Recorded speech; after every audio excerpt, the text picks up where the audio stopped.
algunos comentarios que ahorita estaba anotando. Hablar de feminicidio es también hablar de impunidad. Hablar de feminicidio es también hablar de omisión. Hablar de feminicidio es también hablar de falta de confianza en las autoridades. Hablar de feminicidio es también hablar de falta de compromiso de los gobiernos para atender esta problemática. El silencio también es impunidad. Voy a tocar el fondo quizás de un tema tan relevante en cuanto a la comisión de los delitos de feminicidio. Como todos sabemos, la violencia es progresiva y la expresión más brutal de la violencia es cuando la mujer es privada de la vida. Sin embargo, en la gran mayoría de los casos de feminicidio tenemos antecedentes de violencia, en la gran mayoría de ellos, pero no en la gran mayoría tenemos también las denuncias. ¿Qué le lleva a una víctima de feminicidio a no haber denunciado a su agresor antes? ¿Cuáles son los motivos, las razones, los argumentos que tuvo una mujer antes de ser privada de la vida para denunciar a su agresor? Va desde muchos aspectos. Primero, y el más romántico, en el que su agresor le pide perdón y que no va a volver a repetir la conducta delictiva. De que la convence de que no lo denuncie porque estaba bajo los efectos del alcohol, porque estaba celoso, porque la quiere mucho y no quiere perderla. Escuché muchos argumentos de estos antes de ver un feminicidio en mi paso por la Fiscalía General del Estado de Chiapas. Tristemente, esas palabras románticas creo que se las lleva el viento muy rápido. Pero ese es un argumento a veces que la mujer le impide acudir ante la autoridad a presentar su denuncia. Otras, también el temor de la dependencia económica que tiene sobre su pareja. Si tenemos hijos, ¿quién le va a dar educación a mis hijos? ¿Quién le va a dar de comer a mis hijos? ¿Cómo voy a mantener mi hogar sin en la ayuda de mi pareja? Y empezamos no solamente con la violencia física, la violencia económica. Quizás la más recurrente es la falta de confianza en las autoridades. Desde la dilación en tomar la denuncia, de que tengan a las mujeres 4, 5, 6 horas esperando para una denuncia, pasando por la revictimización, que falta de tener áreas especializadas para la atención de violencia de género en muchos estados de la República, y que terminamos por convencer de manera inconsciente a la víctima de retirarse sin denunciar. Todo esto va generando impunidad. Pero también hay impunidad cuando decimos que casi el 80% de los feminicidios son cometidos por la pareja, por una persona cercana a la víctima, por un amigo, por un novio, por su esposo, por un conocido. ¿Qué rol juega la familia para prevenir un feminicidio? ¿Qué rol juega la sociedad para prevenir un feminicidio? Un vecino puede escuchar que está siendo golpeada una mujer y a veces no hacemos nada por denunciar. Me tocó a mí, en mi experiencia muchas veces, tomar las declaraciones de personas adultas que viven al interior del hogar y decían, oiga, es que la verdad tenía como 3 años que sí, mi hija era golpeada por su pareja, pero no denunciamos porque no quería ella. Oiga, es que fíjese que mi vecina, muchas veces vimos que el vecino pues la jalaba los cabellos, la golpeaba o tomado llegaba y la agredía, pero tampoco denunciamos. Creo que eso es lo importante también que ojalá este estudio tome en cuenta, el rol que tiene la sociedad ante un hecho de violencia y que no queremos que termine en feminicidio. Creo que nosotros como legisladores estamos abiertos a que cualquier propuesta legislativa para resolver el problema lo vamos a atender.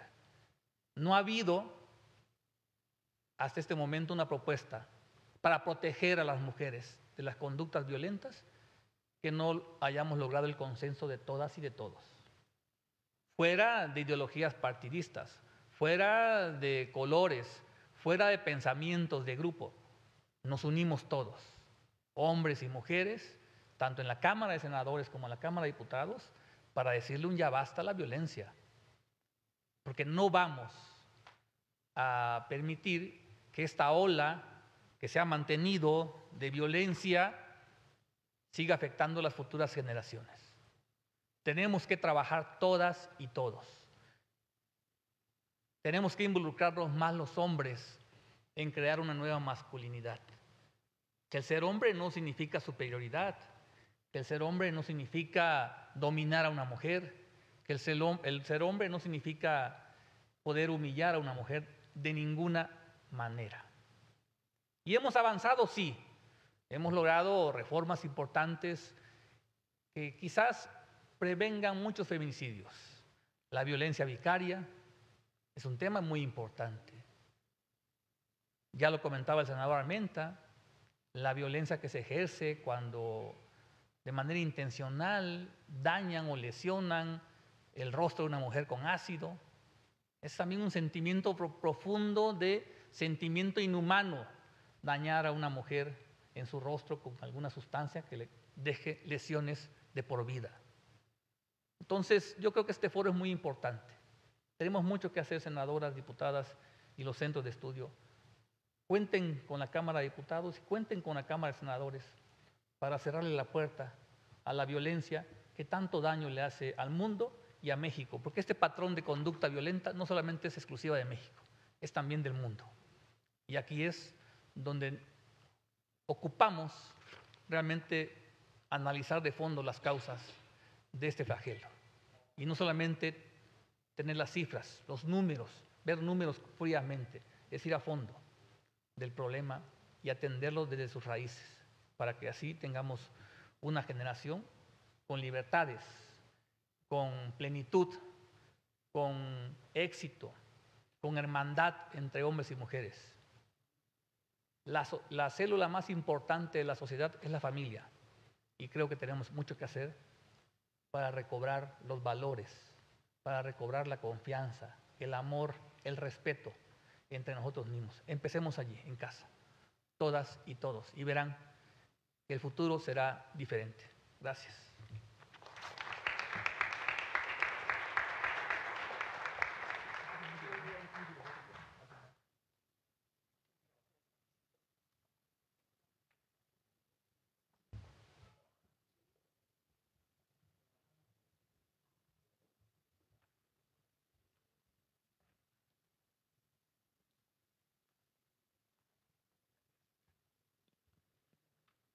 Muchas gracias por su participación al diputado Jorge Luis Llavén Abarca. Quisiera yo de una vez aprovechar y entregarle su reconocimiento por su participación en este importante foro. Usted con la experiencia de ser procurador fiscal, era en ese momento fiscal. Entonces, bueno, tiene una vasta experiencia en este tema y gracias por tu participación y testimonios. Vamos a entregar.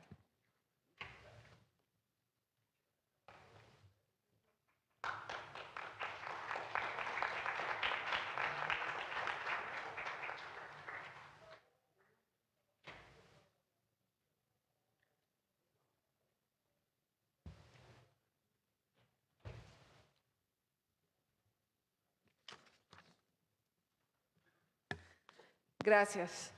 Le voy a dar la palabra a la maestra Lilia Bet para que continúe con la presentación de los invitados. Gracias. Muchas gracias, senadora. Vamos a tener la participación de Francisco Rivas. Voy a dar una pequeña semblanza porque tiene una larga trayectoria.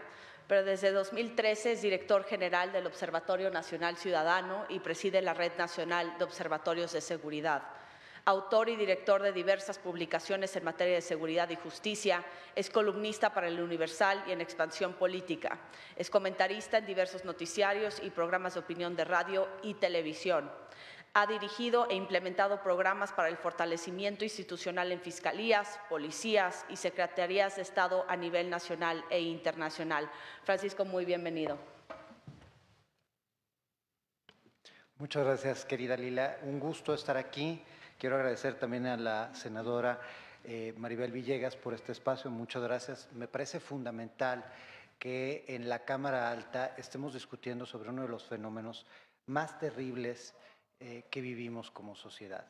Y en ese sentido coincido plenamente con lo que ya nos comentó el diputado Llaven, a quien tengo el gusto de conocer desde hace mucho tiempo. Un hecho extremo como es privar a una mujer de la vida por cuestiones de género es un hecho que generalmente tiene antecedentes, señales muy claras.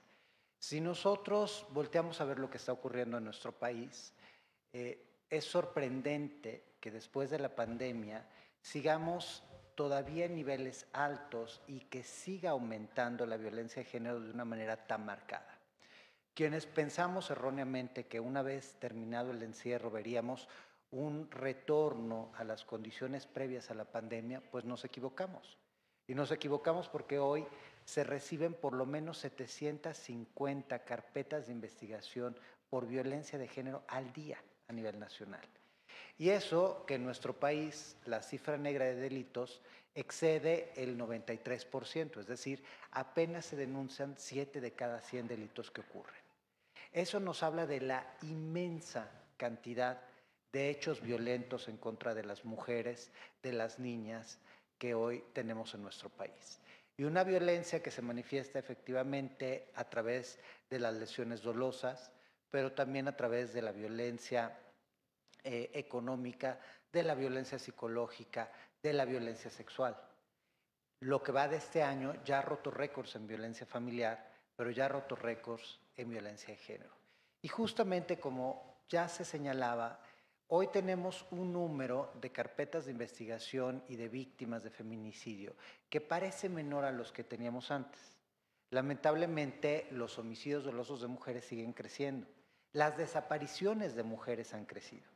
Hace aproximadamente 20 años, el número de mujeres que desaparecía era apenas del 10% respecto al total de personas que desaparecían. Hoy estamos hablando de casi un 30%.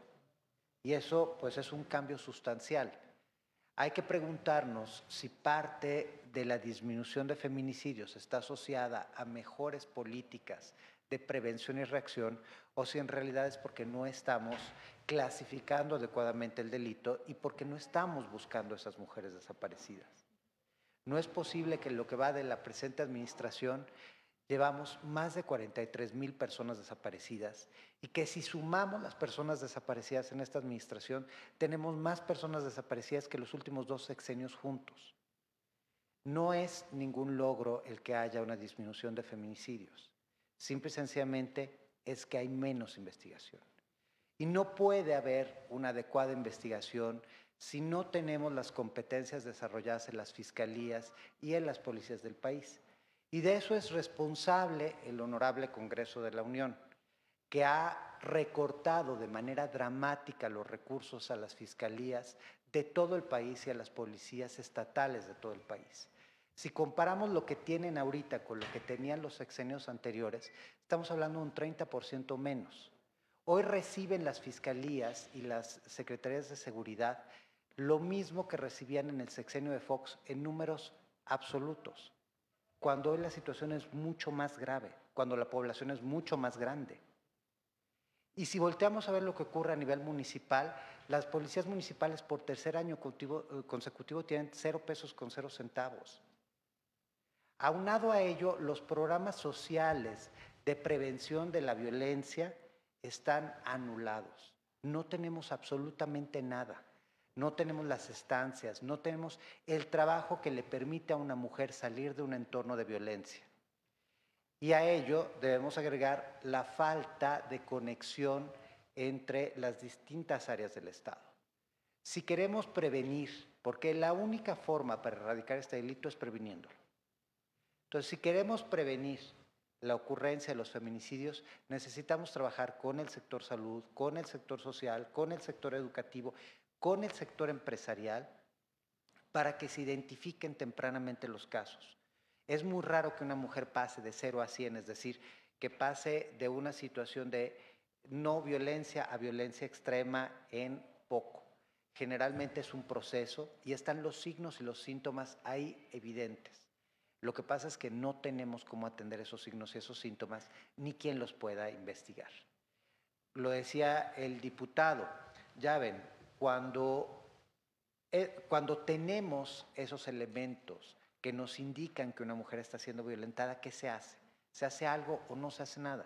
Y la verdad es que en breve se puede decir, no se hace nada. O regresamos a las mujeres a su casa, o las regresamos a su entorno de violencia, o no las atendemos, o las revictimizamos.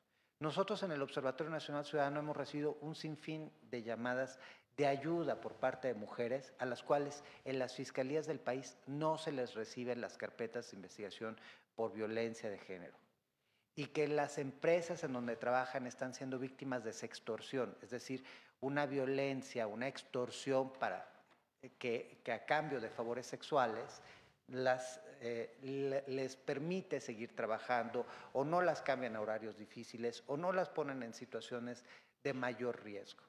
Las mujeres de nuestro país están en una situación crítica. Por eso es tan importante lo que el Woodrow Wilson Center hoy nos presenta.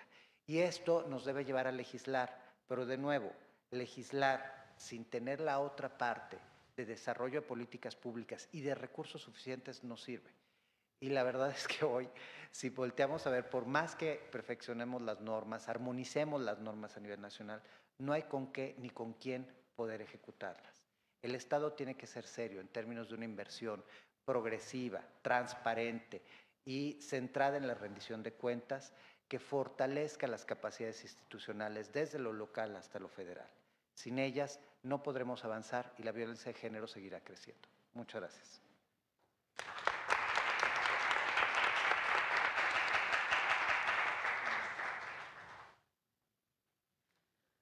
Muchas gracias, estimado Paco. Ahora seguimos con la intervención de la doctora Gema Santamaría. De nuevo les voy a compartir una breve semblanza. La doctora Gema Clope Santamaría es profesora de Historia y Asuntos Internacionales en la Universidad de George Washington University y Global Fellow del Instituto México del Wilson Center. Es doctora en Sociología y Estudios Históricos por la New School for Social Research y maestra en Género y Política Social por la London School of Economics.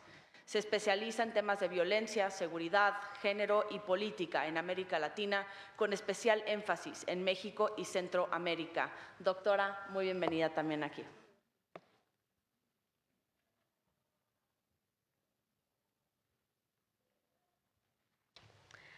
Muy buenos días. Es un honor y un privilegio estar en este recinto y ser parte de este diálogo. Agradezco en particular a la senadora Maribel Villegas y a la maestra Lila Beth la invitación y el haber hecho posible este espacio. Y saludo a la senadora Nubia Mayorga, a la senadora Cecilia Sánchez, al diputado Jorge Llavén y al doctor Francisco Rivas. A continuación compartiré algunas reflexiones muy breves a la luz del reporte del Foro Nacional sobre Feminicidio y del trabajo de investigación que he realizado acerca de las violencias que históricamente y en la actualidad impactan a las mujeres en nuestro país. Empezaría por subrayar la importancia de este foro y del esfuerzo que el Senado de la República ha realizado por visibilizar y poner en la conversación pública la crisis de feminicidios que se vive actualmente. En un contexto en el que las conversaciones públicas sobre la violencia y la inseguridad suelen estar centradas, a veces de manera exclusiva, en el narcotráfico y la delincuencia organizada, se hace necesario reconocer la pluralidad de las violencias que se viven en el país, así como el impacto diferenciado que éstas tienen en las mujeres y las niñas. Como bien reconoce el reporte, hay muchas dimensiones y manifestaciones del fenómeno que quedan aún por entender y se requieren mejores diagnósticos en aras de poder diseñar mecanismos de prevención, sanción y reparación integral de este delito. No obstante lo anterior, sabemos que el feminicidio en México está cambiando. Lo primero y más obvio es el mayor impacto de este delito en mujeres y niñas. Tan solo en el 2022 se alcanzó la cifra histórica de 3.754 mujeres asesinadas por homicidio doloso, de las cuales el 33% fueron investigadas como feminicidios. La geografía del fenómeno también está cambiando. Estados que hace 10 años no figuraban entre aquellos con cifras altas o muy altas, lo hacen hoy en día. Destaca el caso de Guanajuato, por ejemplo, el estado con más homicidios dolosos de mujeres, uno de los estados con mayores niveles de violencia y en el cual ha aumentado también la desaparición de niñas y mujeres. Asimismo, sabemos que hoy en día los homicidios dolosos de mujeres se concentran en los estados más violentos del país, además de Guanajuato, en Baja California, Estado de México y Michoacán. Lo anterior apunta a que la violencia contra las mujeres no puede entenderse de manera aislada, sin tomar en cuenta el contexto más amplio de violencia e inseguridad que afecta a estas localidades. Hasta hace poco se entendía el feminicidio como un fenómeno exclusivamente privado, que tenía que ver con las dinámicas de abuso que se daban exclusivamente en el ámbito familiar o íntimo. Sin embargo, es claro que en la última década los feminicidios en México se han agudizado a partir de las acciones del crimen organizado y de la violencia generada por los enfrentamientos entre el crimen organizado y las fuerzas de seguridad pública. Como ha sugerido la organización Intersecta, la violencia contra mujeres ocurre hoy de manera creciente en el espacio público y no se limita necesariamente a la violencia en el hogar, aunque, hay que señalarlo, puede haber conexiones y entrecruces entre estas violencias.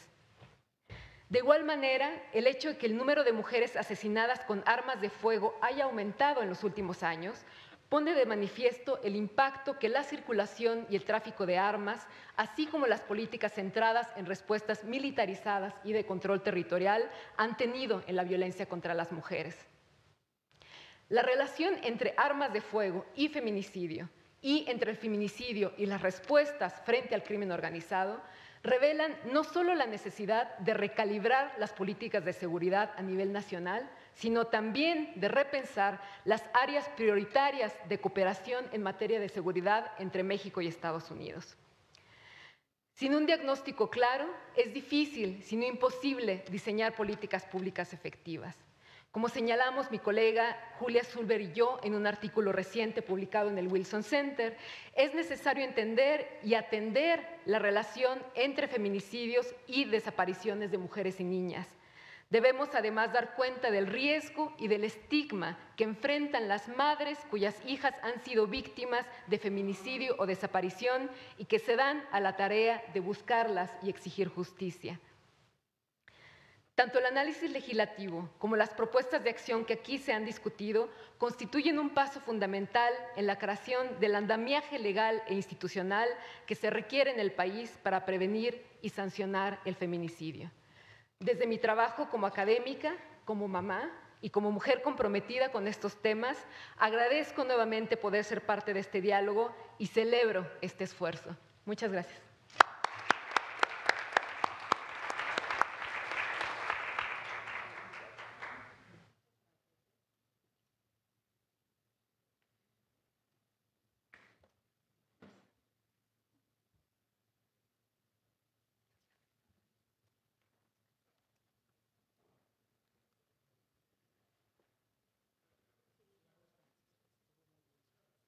Muchas gracias.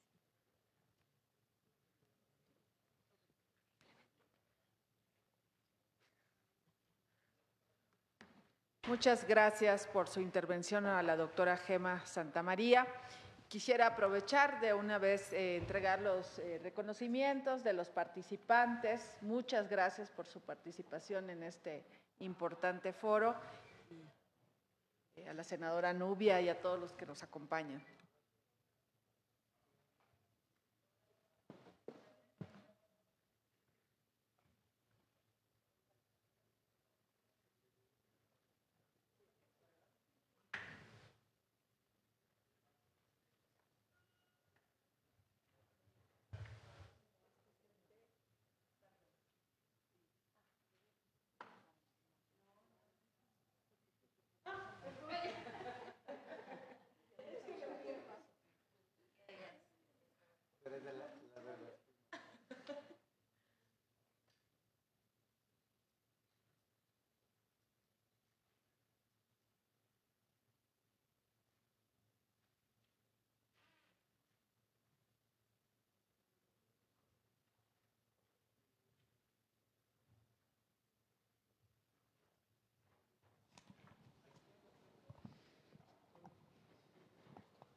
De esta manera concluye la primera parte de este Foro Nacional sobre Feminicidio, en el cual se dieron diferentes ponencias encabezadas por la senadora Maribel Villegas Canché, con el objetivo de contar con documentos que permitan conocer y analizar las diferentes visiones y aspectos del problema que enfrenta México en cuanto a feminicidios se corresponde. Regresamos aquí al canal del Congreso.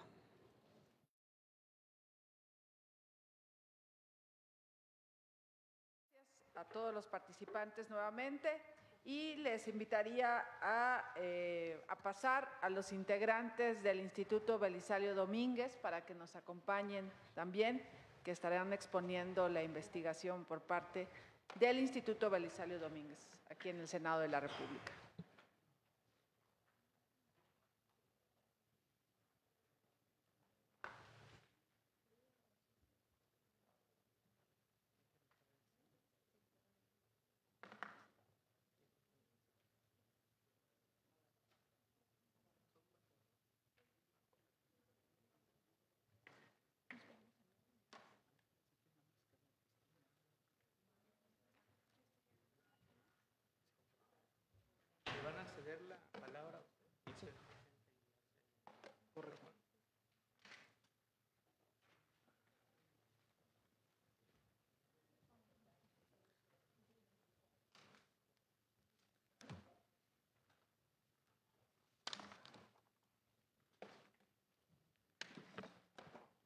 Gracias. En este momento le doy la palabra al doctor Juan Pablo Aguirre Quesada, para que empiecen las participaciones de los integrantes del Instituto Belisario. Gracias. Buenos días a todas y todos las y los senadores que el día de hoy nos acompañan, a todas y todos nuestros invitados especiales. Agradecemos a la senadora Maribel Villegas Canché, la presidenta de la Comisión Especial encargada de dar seguimientos al caso de feminicidios de niños, niñas y adolescentes y mujeres, la oportunidad que brinda esta mañana a fin de que podamos exponer el documento de investigación que se realizó en el Instituto Belisario Domínguez, presidido por el senador Manuel Añorbe Baños, y que fue realizado por mis compañeras, la doctora Carla Gómez McFarland, la maestra Cristina Sánchez Ramírez y la doctora Lorena Vázquez Correa. Ese documento nos ayuda a entender un poco el camino y cómo se ha enfrentado el marco jurídico para garantizar la seguridad y la vida de cientos de mujeres que han sido asesinadas por razones de género. Como antecedente al marco jurídico, es importante señalar que los grandes cambios en el tema de feminicidio que se han desarrollado en nuestro país tuvo origen por las legislaciones internacionales de las cuales México ha sido parte. Ejemplo de ello es la Convención sobre la Eliminación de todas las formas de discriminación contra la mujer, la CEDAW de 1979, que puede ser un primer punto de partida para comenzar a hablar de las reformas al Código Penal en el tema de feminicidios. Mientras esos acuerdos se estaban consolidando, México empezó a vivir una grave crisis de feminicidios, en especial el caso de Ciudad Juárez, en el cual pues generó una reacción tanto nacional por el tema de la agenda y que, de acuerdo con Camila Ordórica, entre 1993 y 2012 se registraron alrededor de 700 asesinatos violentos de mujeres en este municipio fronterizo. Asimismo, esos casos también generaron una observación de la Corte Interamericana de los Derechos Humanos, la cual es conocida del caso González y otras, el caso algodonero, y que fue un referente muy importante para la legislación y la tipificación del delito de feminicidio en México, ya que por primera vez hay una sentencia internacional que obliga al Estado mexicano a asumir su responsabilidad, a legislar en torno al tema del feminicidio, así como generar políticas públicas que permitan atender y erradicar estas conductas violentas contra nuestra sociedad. En ese sentido, también es importante señalar la sentencia de feminicidio de Mariana Lima, que en su momento fue catalogada como suicidio, pero que la Suprema Corte de Justicia de la Nación mandató que hubiera nuevas investigaciones ministeriales y resoluciones a fin de que a partir de este momento ese tipo de violencia se investigara también con perspectiva de género. Los acuerdos internacionales que firmó México y que fueron precedentes para la tipificación del delito de feminicidio, también aborda la Recomendación General 19 de la CEDAW, que compromete a los estados partes a alentar la recopilación de estadísticas e investigación en amplitud que permita conocer las causas y los efectos de la violencia y de la eficacia de las medidas para prevenir y responder a ella. Entonces, también ya estamos hablando de una evaluación de las políticas públicas que por ley se deben de realizar a fin de, pues, entender qué está pasando y cómo podemos reducir este número de feminicidios que tanto dañan el tejido social de la población. Asimismo, es importante referir a la Convención Interamericana para Prevenir, Sancionar y Erradicar la Violencia contra la Mujer, la famosa Convención de Belém do Pará de 1995, en la cual define a la violencia contra las mujeres como cualquier acción o conducta basada en su género que cause muerte, daño, sufrimiento sexual y psicológico a la mujer, tanto en el ámbito público como en el ámbito privado. En la investigación que realizó el Belisario Domínguez, esos son parte de los antecedentes. También mencionamos diferentes iniciativas de reforma al Código Penal Federal que se habían presentado con anterioridad, como la de 2004, presentada en su momento por las diputadas Marcela Lagarde, Iliana García Laguna y Rebeca Godínez Bravo, en que se modifique el artículo 434 de esta normatividad. Asimismo, otro avance importante para tipificar el delito de feminicidios es la Ley General de Acceso a las Mujeres a una Vida Digna de Violencia, la cual fue publicada en el Diario Oficial de la Federación el 1 de febrero de 2007. Algunos analistas consideran que es la primera vez que la ley mexicana define el feminicidio o incluso únicamente el tema de la violencia feminicida como parte de la legislación nacional. Posteriormente existe otra reforma al Código Penal Federal de 2012 que establece características del delito de feminicidio y que generaba una urgente necesidad para que los congresos de las entidades federativas también lo legislaran. Para 2017 ya había un gran avance, de lo cual en un momento más profundizará mi compañera la maestra Cristina Sánchez sobre el avance en cuanto a las modificaciones y armonización de las leyes estatales para el delito de feminicidio. Concluyo señalando dos datos importantes. La Organización Mexicana Mexicanos contra la Corrupción y la Impunidad ha señalado que desde 2012 a la fecha ha habido más de 10,000 mujeres asesinadas, pero de ellas 20% únicamente han sido juzgados como casos de feminicidios. La autora Valeria Durán señala que esta disfunción se debe a la falta de unificación del concepto legal de violencia de género.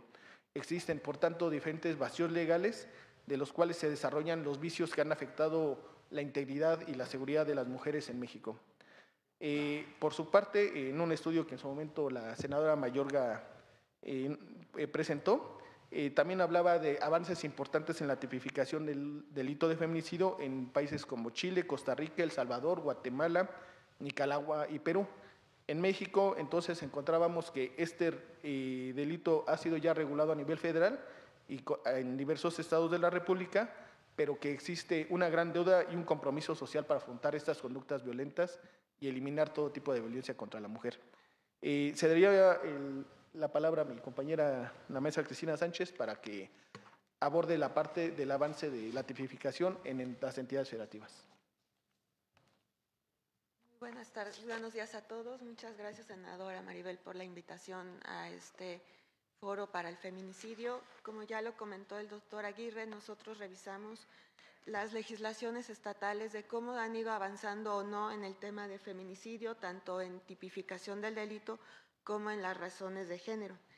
Y parto desde la última reforma federal, que fue la del 25 de abril de 2023, en la que el Código Penal Federal adicionó las razones de género que ya en muchas entidades federativas ya estaban vigentes desde años atrás, porque el Código Penal Federal fue reformado en el 2012 para la adición del delito, pero hasta el 2023 para reformar las razones de género.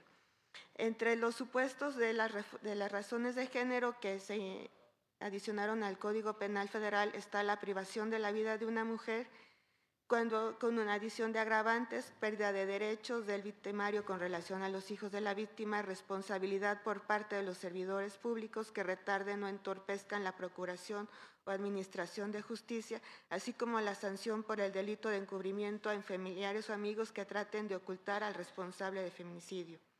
El Código Nacional de Procedimientos Penales además agregó la perspectiva de género para cualquier tipo de investigación y la obligación del Ministerio Público, de la Policía y de los jueces para investigar, actuar y juzgar con esta manera.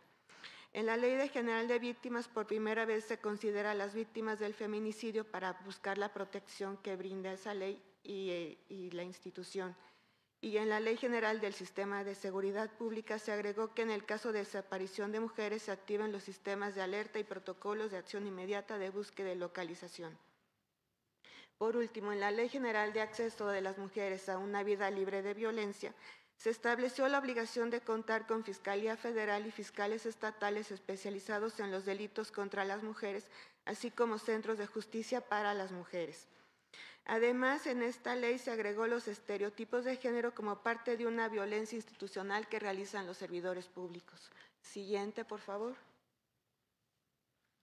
Ahora bien, en la parte que a mí más me llamó la atención es cómo en los estados se empezaron desde el 2011 a adicionar el delito de feminicidio. Lo que está entre paréntesis es las fechas de sus reformas a este delito y principalmente es a las penas y a las razones de género. En el 2011, y pueden ver el listado, está la Ciudad de México, Colima, Durango, Estado de México, Guanajuato, Morelos, San Luis Potosí, Tamaulipas y Veracruz como las primeras entidades que hicieron este cambio en su legislación penal y las fechas en las que han tenido reformas. Siguiente, por favor. En el 2012 se adicionaron Baja California, Campeche, Chiapas, Coahuila, Guerrero, Jalisco y Oaxaca, Quintana Roo, Sinaloa, Tabasco, Yucatán y Zacatecas. Igual entre paréntesis están las fechas de estas modificaciones. Siguiente, por favor. En el 2013 fueron Aguascalientes, Hidalgo, que aquí sí quiero resaltar que no han tenido reformas en cuanto a razones de género ni penas, Nuevo León, Querétaro, Sonora, Tlaxcala. Siguiente, por favor. En el 2014 se adicionaron Baja California Sur y Michoacán, en el 2015 Puebla, en el 2016 Nayarit y el último estado que desafortunadamente, a pesar de que fue el que más tuvo feminicidios como antecedente del campo algodonero, fue Chihuahua, que lo hizo en el 2017. Siguiente, por favor. Quiero señalar que la mayoría, todos los estados tienen ya la tipificación del delito de feminicidio como la persona que por razones de género prive de la vida a una mujer. Aquí quiero resaltar que en esta presentación voy a mostrar las diferencias que encontré entre las distintas legislaciones de las razones de género. Y en tipificación del delito, la única que encontré fue en Sinaloa, que dice que el término mujer aplica para cualquier persona que haya modificado su identidad de género, pero que tiene que ser comprobable a través de un acta de nacimiento modificada, una credencial oficial o una sentencia jurisdiccional. Siguiente, por favor. Voy a mencionar solo los estados que tienen una diferencia en cuanto a las razones de género que ya están tipificadas en el artículo 325 del Código Penal Federal, que en su última reforma. En Aguascalientes mencionan que el sujeto activo abuse de su cargo público para la comisión del delito como una razón de género.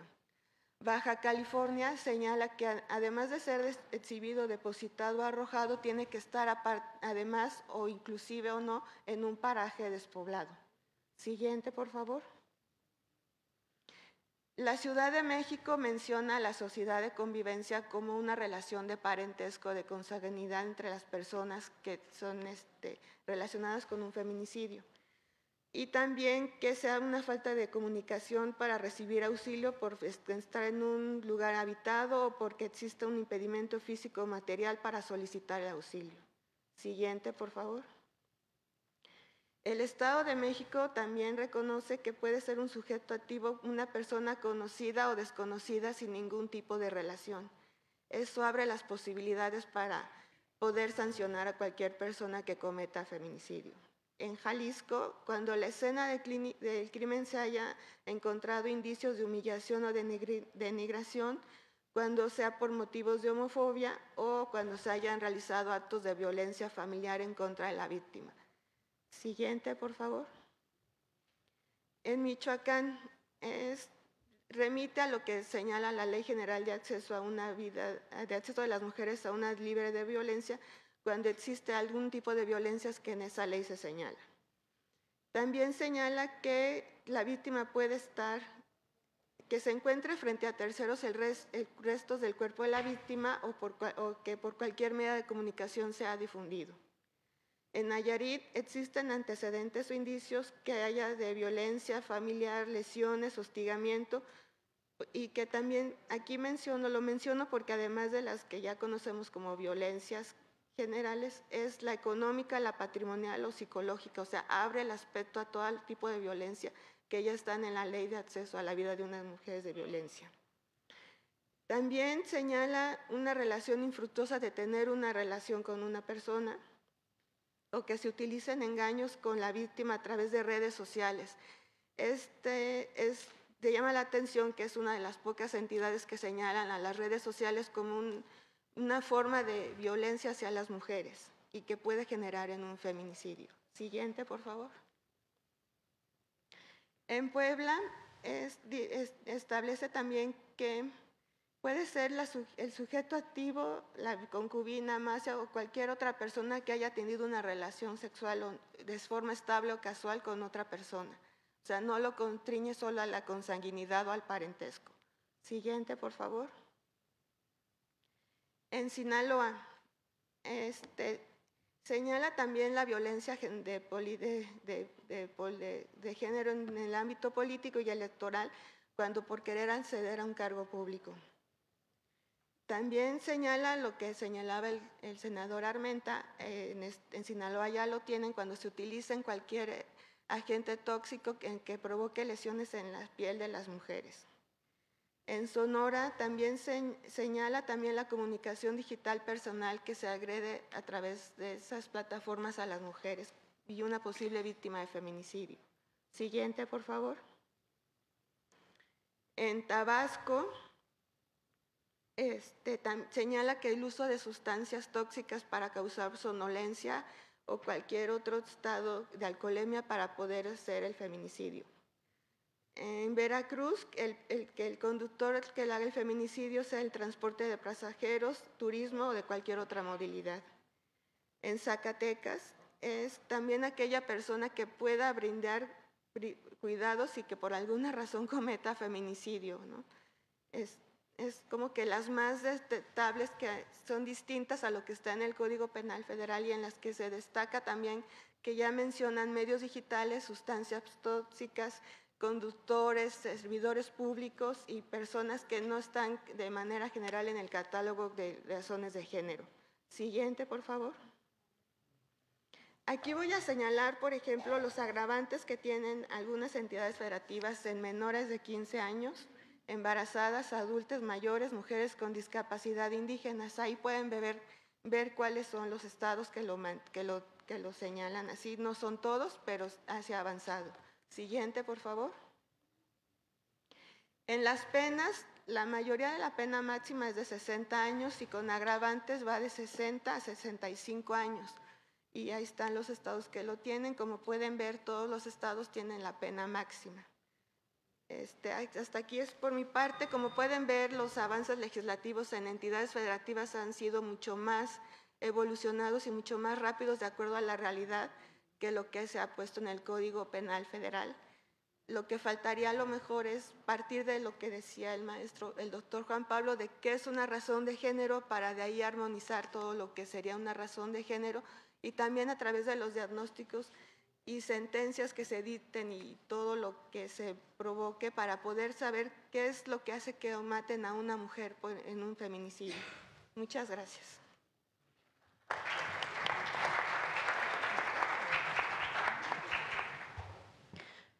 Bueno, muchas gracias, senadora, muchas gracias por la invitación a visibilizar esta investigación del Belisario Domínguez. Es una de nuestras funciones como investigadores del Belisario, responder a las solicitudes de las y los legisladores, y este es uno de los trabajos que se ha realizado. A mí me toca exponer los avances, si pueden poner la siguiente diapositiva, por favor. Los avances y los retos legislativos, es decir, se ha avanzado específicamente, digo, en varias legislaturas, pero en esta 65ª legislatura, en el primer y segundo año de la legislatura, se han aprobado reformas constitucionales y a leyes secundarias derivadas de iniciativas presentadas no solamente en esta legislatura, sino en la legislatura anterior, en la 64ª.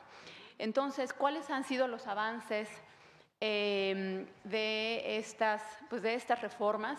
De septiembre de 2021 a julio de 2023, que es cuando se hace corte en esta investigación, se han aprobado diversas reformas en dos sentidos, que fue una solicitud directa de la senadora Maribel, ¿no? O sea, hay que resaltar que los senadores nos piden a nosotros los temas específicos porque están preocupados y ocupados por esos temas.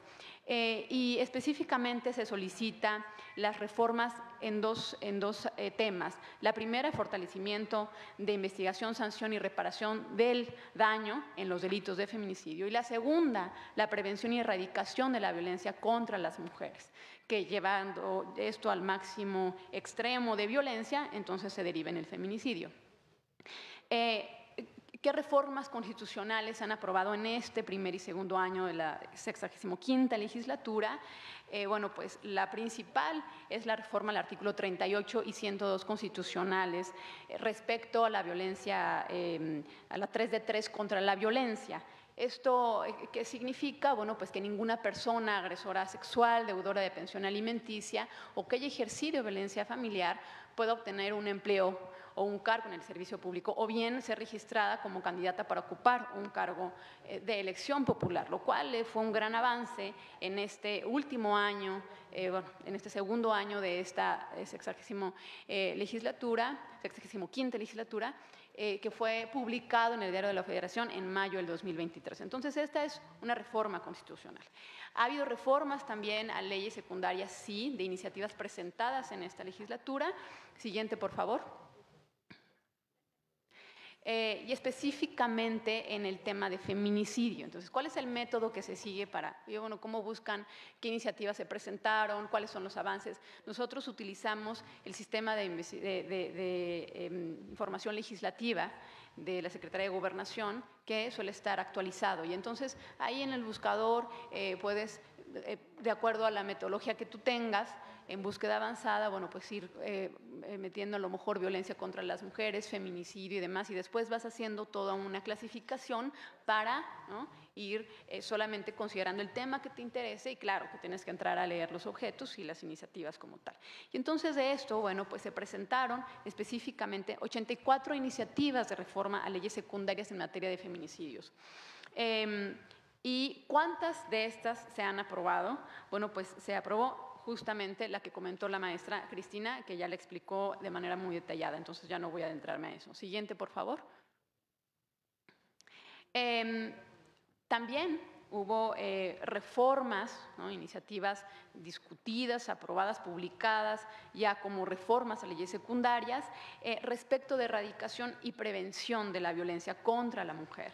Y específicamente aquí podemos encontrar justo lo que comentó el senador Armenta sobre matrimonio forzado, pero en específico cohabitación forzada con menores de edad. Y si bien también abarca niños, ¿no? Bueno, pues también, si lo vemos desde un punto de vista de perspectiva de género, pues entonces protege a las niñas, que no solamente es el matrimonio forzado, también es la cohabitación forzada con ellos. Entonces, esto ya es un delito que está establecido en el Código Penal Federal. Y también otra reforma, justo pues, la reforma a varias leyes electorales, que fue publicada el 2 de marzo en el Diario Oficial de la Federación, pues ¿en qué perspectiva? Pues justamente para prevenir la violencia política en razón de género. Siguiente, por favor. Ahora, oye, nada más se publicaron estas tres, ¿no?, una constitucional y dos a leyes secundarias. Bueno, hay que considerar que en los estudios para poder publicar o para poder reformar una legislación se consideran diversas iniciativas que tengan similares objetos, ¿no?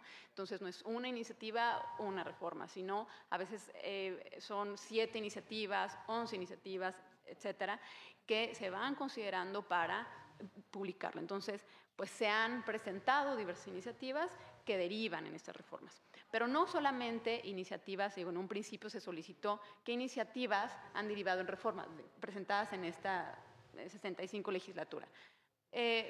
Pero bueno, realmente también se han publicado más de 22 reformas a leyes secundarias de iniciativas derivadas de la legislatura anterior, ¿no? Entonces, es decir, se retoma el trabajo de la legislatura anterior, que bueno, en el Senado son los mismos legisladores, pero en diputados cambiaron, pero aún así se retoma sus iniciativas que derivan en más y alrededor, perdón, de 22 publicaciones, que tiene que ver sobre todo con paridad de género, que esto, oye, pues claro que incide en la prevención y en la erradicación de la violencia contra la mujer. Si nosotros nos enfocamos también en la igualdad de oportunidades entre mujeres y hombres y en paridad en todo. Siguiente, por favor. Ahora, ¿qué es lo que falta? Hay pendientes muy particulares para el último año de esta legislatura, ¿no? Que tiene que cerrar fuerte, que es justamente una de las solicitudes de la senadora Maribel. ¿Qué tenemos? Hay varias iniciativas en diversos temas, ¿no? Más de 183 para reformar la Ley General de Acceso, más de 84 en temas de feminicidio.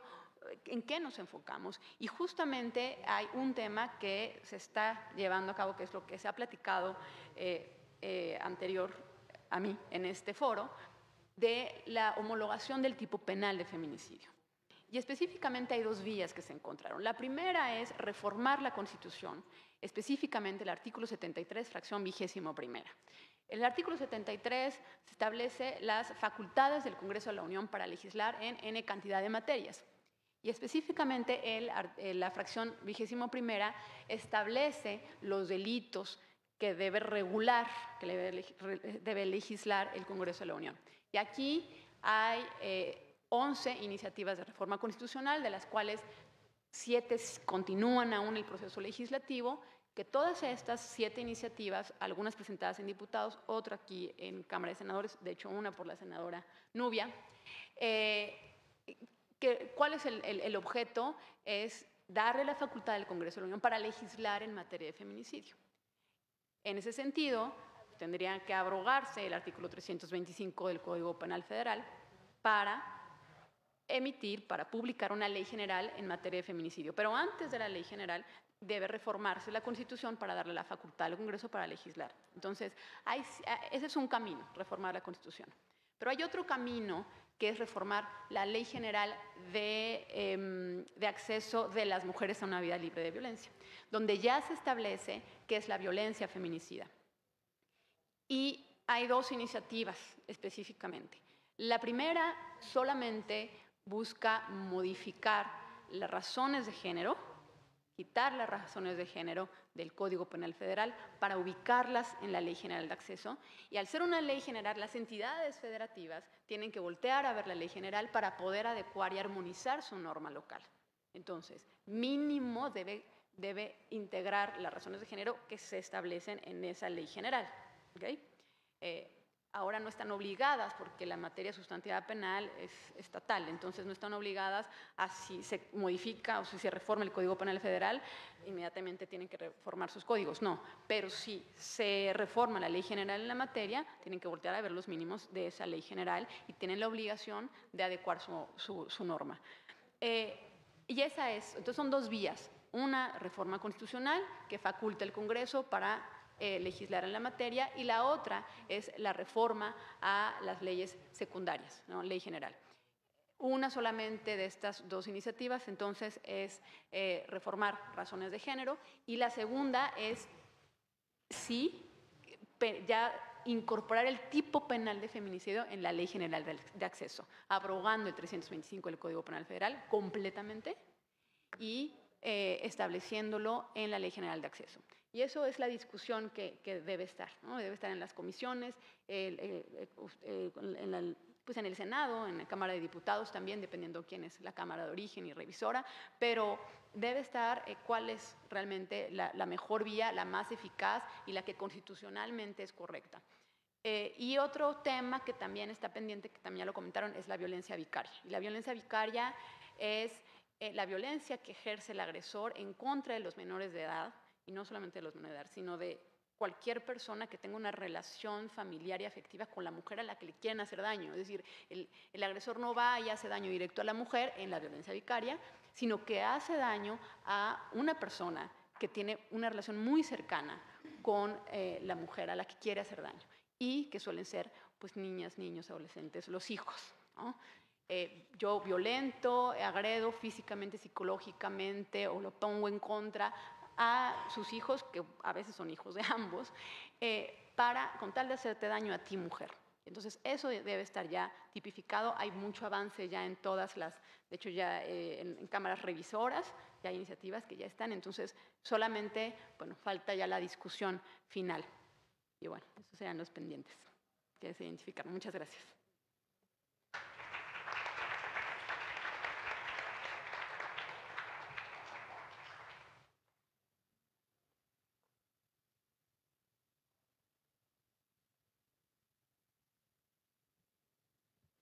Gracias. Ahora tiene la palabra la doctora Lorena Vázquez Correa. Adelante, doctora. Muchas gracias. Buenos días a todas y todos. Agradezco a la senadora Maribel Villegas, presidenta de la Comisión Especial encargada de dar seguimiento a los casos de feminicidios de niñas y adolescentes, por la invitación para participar en este evento. El objetivo de mi presentación es plantear 4 áreas de oportunidad en la agenda legislativa y también en la agenda de investigación para prevenir, atender, sancionar y erradicar los feminicidios y otras expresiones de violencia contra las mujeres en México. La primera son las políticas preventivas. No basta con desplegar estrategias para investigar y atender los feminicidios, sino que hay que atender las causas del problema. Es decir, implementar políticas preventivas desde que se detecta la presencia de otras violencias contra las mujeres. Cuando una mujer es víctima de violencia de género, hay 2 posibles respuestas: que las víctimas denuncien o que las víctimas no denuncien.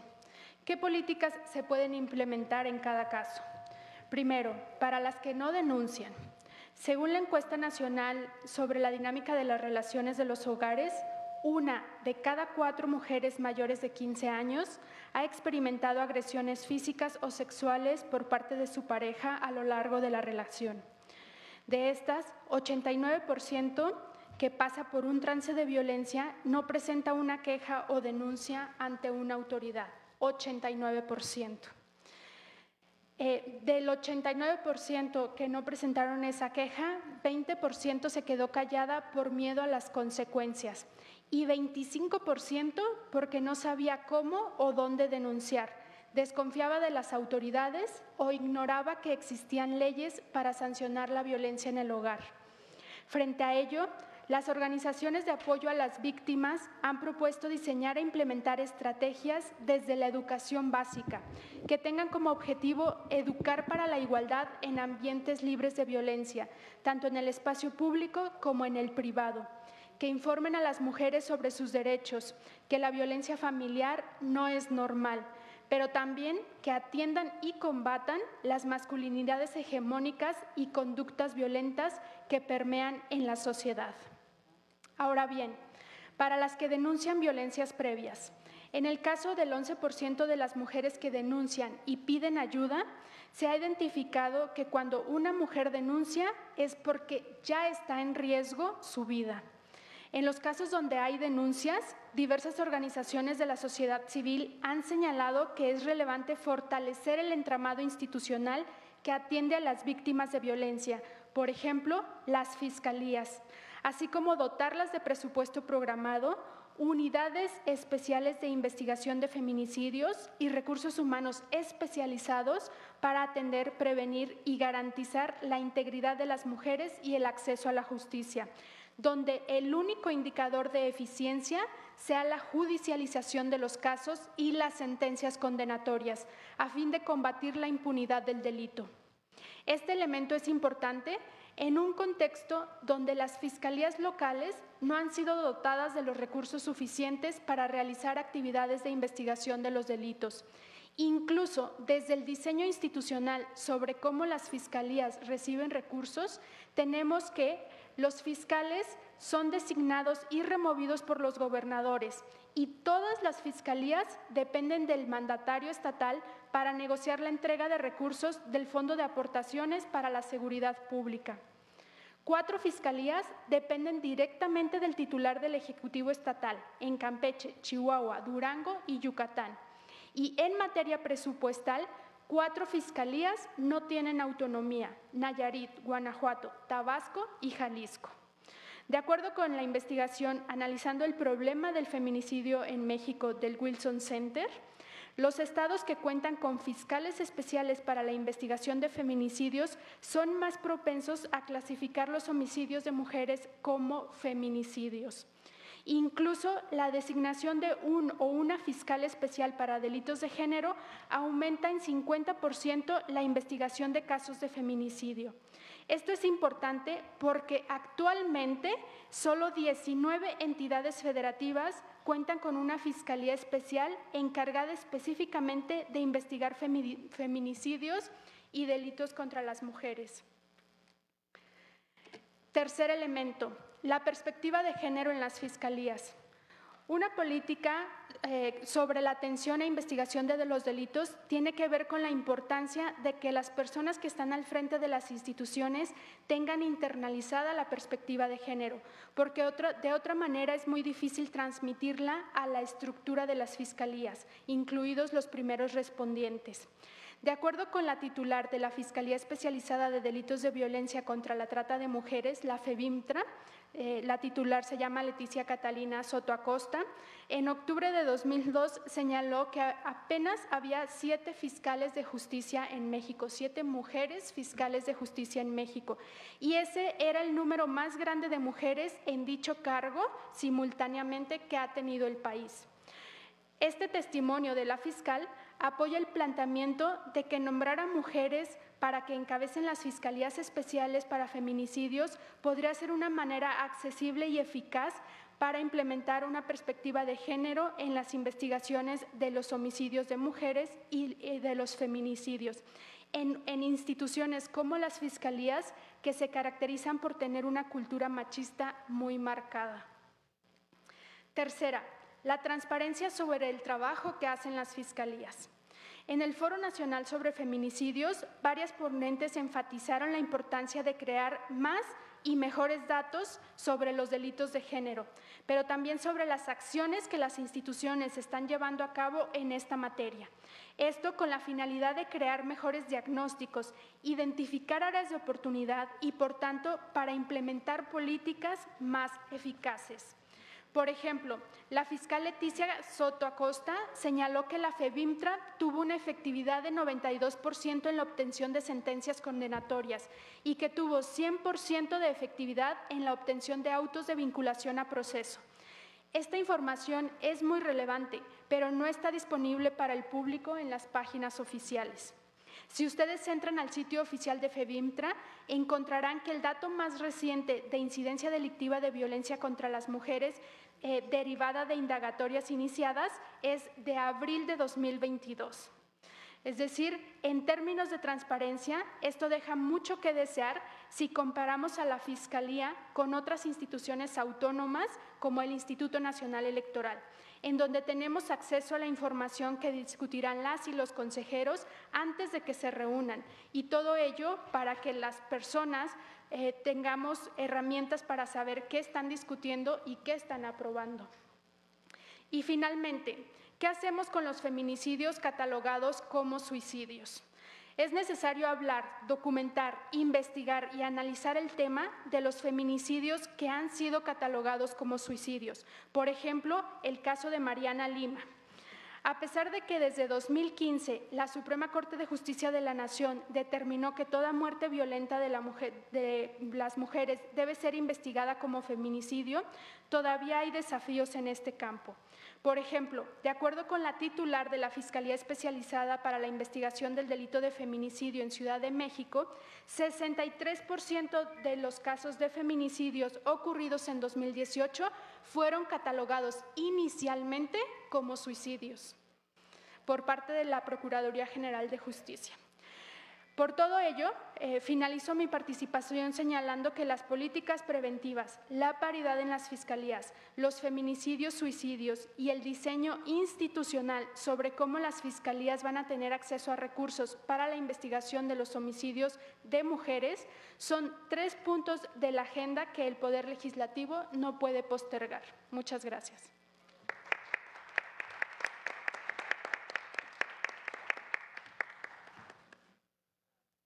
Muchas gracias, doctora Lorena Vázquez Correa. Pues muchas gracias a todos los integrantes, la intervención de cada uno de los especialistas del Instituto Belisario Domínguez. Gracias por su participación.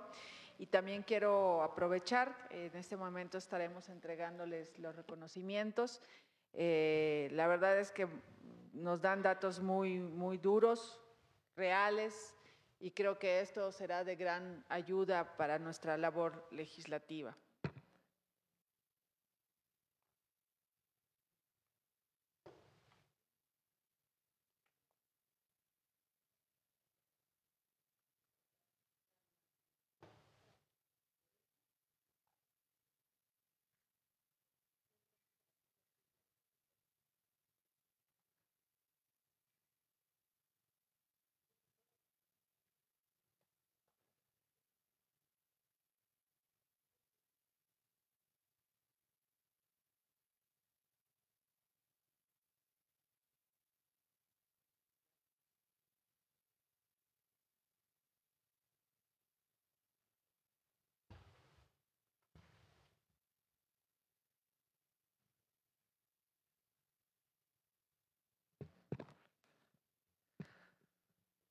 Muchas gracias a los participantes y ahora tiene la palabra la senadora Cecilia Sánchez. Adelante, senadora.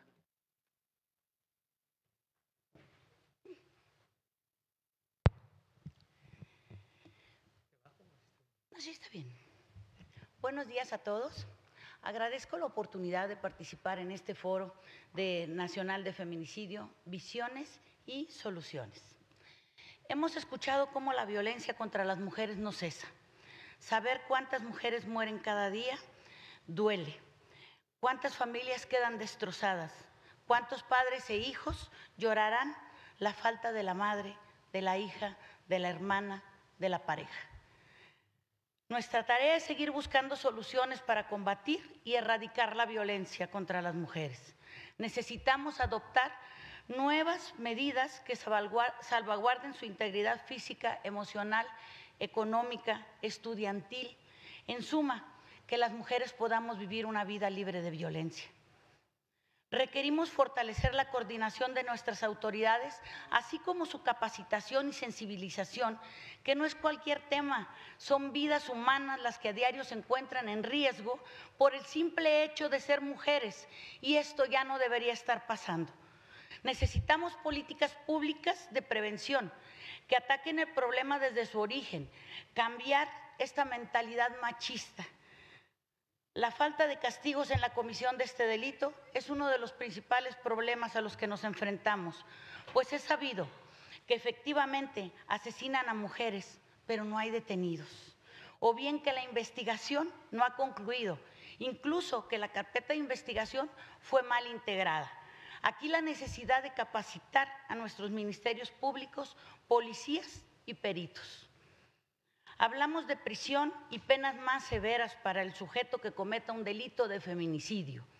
Procuramos el apoyo a las víctimas y aquí es donde me gustaría hacer un paréntesis e insistir en la necesidad de que las carpetas de investigación sean debidamente integradas, que solo así se puede hablar de justicia, ya que en muchos casos hay vicios en la integración de la investigación que terminan por dejar libres a los delincuentes.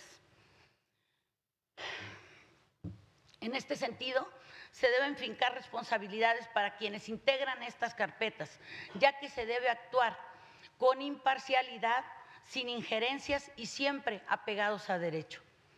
Además, lo anterior permitirá a las familias que sufren la pérdida del ser querido que tengan la posibilidad de agilizar trámites legales, pues con el pretexto de que la carpeta sigue en integración, retrasan la entrega de constancias certificadas que tienen que presentarse ante las instituciones correspondientes por parte de las víctimas. Lo anterior lo comento porque es el caso de Noelia, una compañera trabajadora de Pemex que en julio del 2021 fue encontrada sin vida en un bote de basura dentro de las instalaciones del complejo petroquímico Morelos en Coatzacoalcos, Veracruz, lugar donde trabajaba. Y si bien es cierto que se consideró feminicidio, hasta el día de hoy no han podido acceder al pago de seguro que tienen derecho sus beneficiarios, por lo tardado del proceso. Así que la pena moral de las familias se une a la pena económica también. En resumen, cuando el feminicidio se comete en un centro laboral, es necesario prever que dicha conducta delictiva se lleve a cabo. Esto mediante la coordinación y vigilancia del personal que labora en la empresa, valiéndose de herramientas electrónicas para monitorear la zona de trabajo, identificar y contar con las evidencias en el caso de que se realice el delito. También es importante castigar la omisión por parte de las autoridades laborales responsables del control, la supervisión y vigilancia de las zonas de trabajo. Por la impunidad que viven los feminicidas, les pedimos, promovamos las denuncias por el derecho a una vida libre de violencia de todas nuestras mujeres y niñas. Muchas gracias y felicito a la señora Maribel Villegas Canché, quien preside la comisión especial encargada de dar seguimiento a todos estos casos de adolescentes y mujeres, por su trabajo y la de los integrantes de esta comisión. Sigamos trabajando para que la justicia llegue, pero más aún importante, para que ya no exista este tipo de delitos. Las queremos vivas.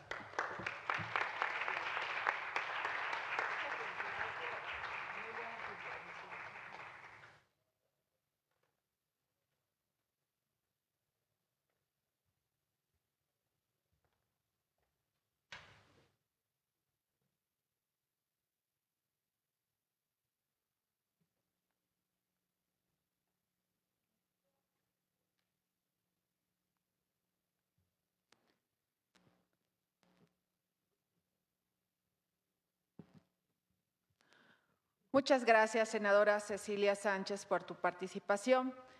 Al siguiente punto estaremos entregando los reconocimientos.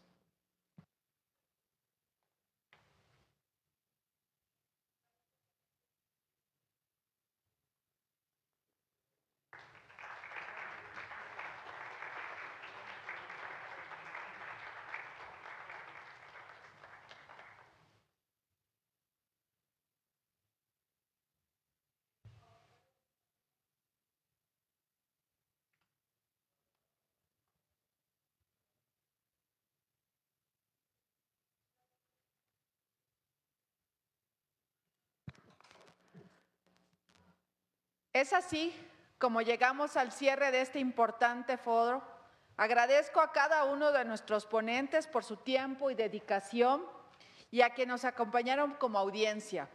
Hoy, además de conocer la situación real que vive nuestro país en materia de violencia de género y feminicidios, hemos dado cuenta del trabajo que hacemos en el Senado de la República para fortalecer la ley y defender la integridad de las mujeres.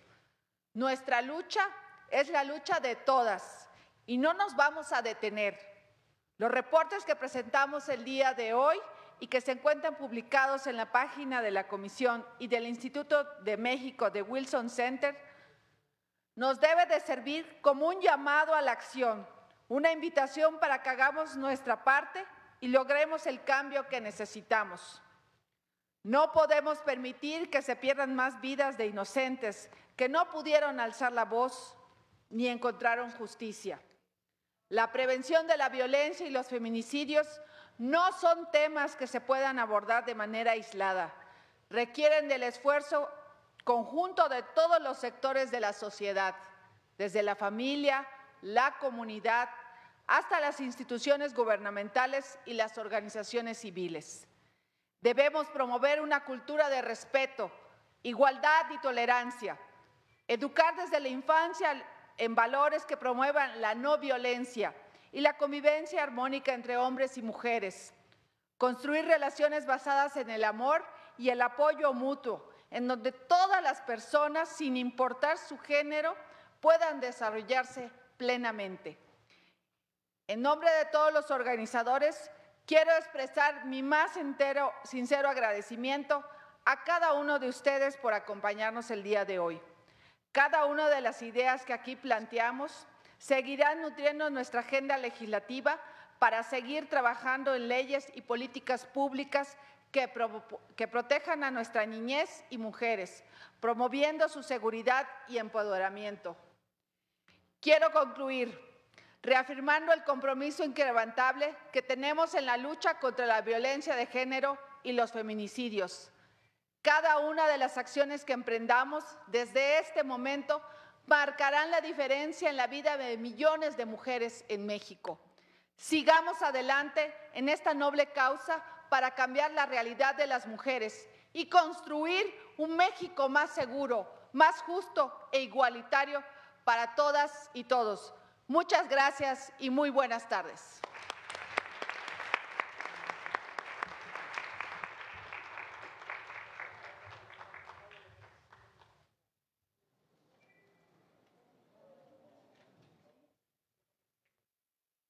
De esta manera concluye el Foro Nacional sobre Feminicidio y la entrega del reporte sobre la agenda legislativa para la prevención de la violencia contra la mujer y el feminicidio en México. Esto se dividió en tres partes. Primero, una inauguración precedida por la senadora Maribel Villegas Canché, quien es presidenta de la Comisión Especial de Atención a Feminicidios de Niñas, Adolescentes y Mujeres.